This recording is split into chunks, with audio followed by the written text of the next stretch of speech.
Charlie, National Schools Excellence Competition yazviita kazvekare.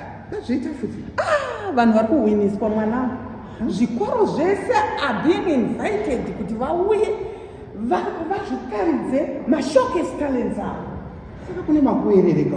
Kunenge kuine makuerere, kunenge kuine majaji emhando dzepamusoro.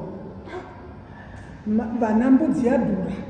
Vaya vanonyatsoziva nezvema arts industry. Vana mazvikokota. Vana mazvikokota. Vachauya vakazara vari tii ikoko. Aiwa, anenge atadza kuwina oziva kuti aiwa ka unofanirwa kunge uchisimudzira talent rako pakare. Show off your talent. Saka kuchange kuchiwiniswa vakaita siyana. Maschools ese enyika ino, all nations vachange vachiwiniswa.